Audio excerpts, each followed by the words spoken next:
Welcome to Kitty Knits, a vlog by Kate Heppel, episode 5, Retreat Roundup. Hi guys, me again, thanks for coming back. This week I've been lucky enough to spend a few days with some incredibly talented people and enthusiastic knitters at the Joeli's Kitchen retreat here in Manchester. It was a lot of fun. I learned a lot, hopefully other people did too.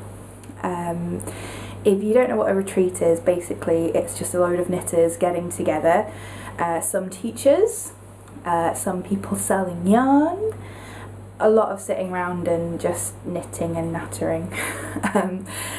On Friday I met up with Kate Atherley, who's one of the teachers this weekend. She's actually come over from Canada to do this and a few other bits of teaching, stuff like that.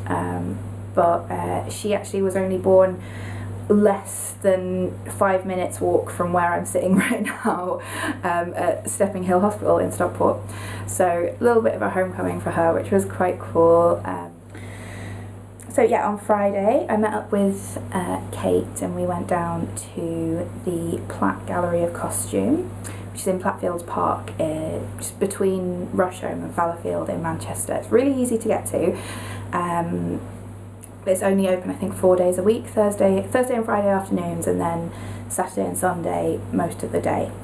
And it's, as the name would suggest, it's a costume museum. They currently have an exhibition on Schiaparelli, so really beautiful 1930s, lots of silk, lots of things cut on the bias, beautiful drapes, really interesting construction. So if you're at all interested in dressmaking, real must see if you're in Manchester. So there was the two separate galleries with Schiaparelli pieces in. There were some really cool cabinets with Victorian costume, sort of throughout the Victorian age, including undergarments and such like. Really interesting prints. There was a gorgeous feather print which looks so modern, really. I think it's from like 1860 or something like that. There's a lot to do with the production of silk and the production of cotton and the shift from one to the other, the ways that cotton moved around the world, which is something we don't talk about enough, I don't think, is that was very much a product of empire and was produced at huge human cost, actually. That, the cotton was picked by slaves in America. It was shipped over here to be spun and woven by people living and working in completely inhumane conditions, actually, a lot of them in Manchester. And it was then put on a boat again over to India to be block printed. So I found it really interesting to think about when we see these beautiful Victorian costumes, what's actually gone into those, and also in terms of the time. These are made by hand, they're hand stitched, and you see the tiny little stitches, particularly in like embroidered pieces. The stitches are smaller than you'd see on machine embroidered pieces now, and the imbalance of wealth that allows that to be created, where you have someone who has so much money that they can afford to pay someone months worth of labour to produce just an embroidered jacket or something like that. And yeah, it's mind-boggling, really. There were some really beautiful and inspiring pieces in the collection. There were also these knitted gauntlets which Kate and I were completely confused and intrigued by, because we could see that they were knitted, but we couldn't quite figure out how the decoration was worked, whether that was stitched over an embroidered, stitched over a knitted base fabric or what, and I really want to get my hands on them and see how they were put together. So that was Friday. Then I got some curry with Kate and Carrie Westerman and Alison Thistlewood, who you might know from the Yarn in the City podcast, and she's just produced the London Craft Guide, which is really cool. So if you're visiting London, that's a must buy. Pick it up and see what you can do crafty in our capital. The camera's just cut out, which means I've been talking too much.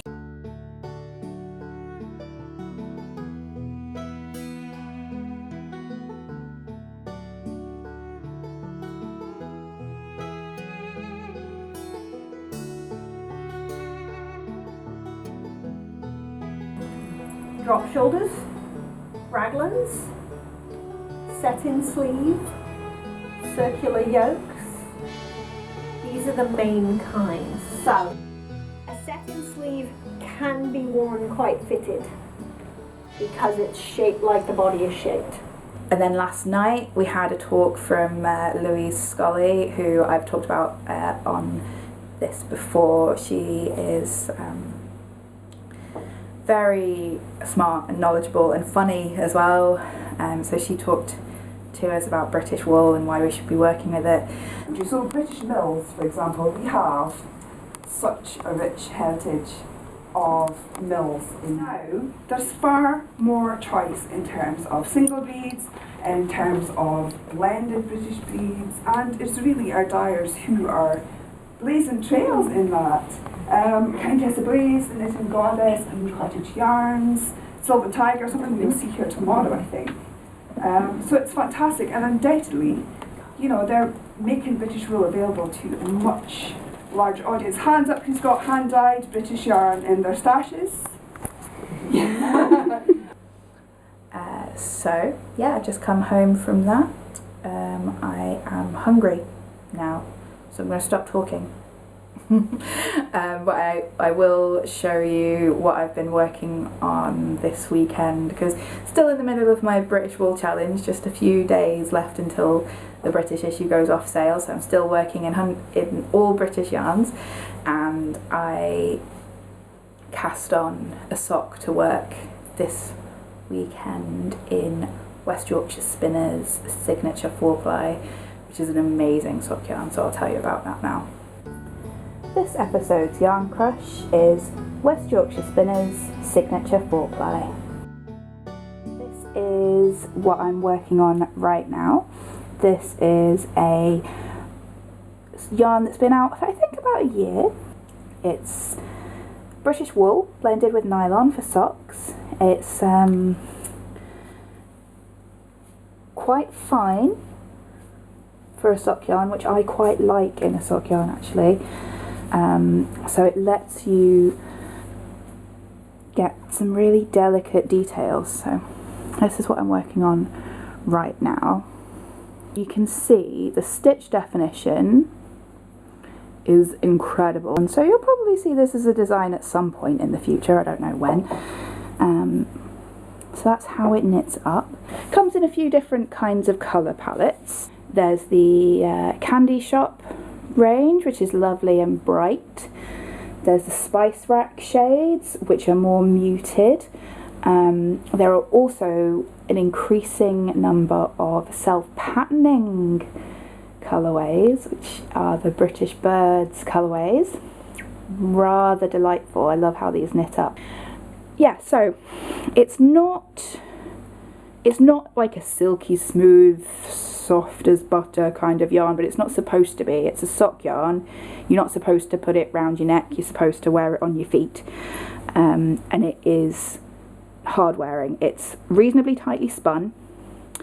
You've got your 35% Blue Face Leicester in there. It's 75% wool, 25% nylon, and all of that wool is British. As it says on the label, it's made by West Yorkshire Spinners in Keighley, and I've seen it being made, so it is made there, I promise. I really love this colour. I think it's really rich and lovely and goes beautifully with my needles, actually. So yeah, that is West Yorkshire Spinners Signature 4-ply. Okay, so that's all for this episode. Thank you so much for joining me again. I'll see you again soon. You know the drill by now. If you like what you see, click like. If you want to see more, click subscribe. And happy knitting!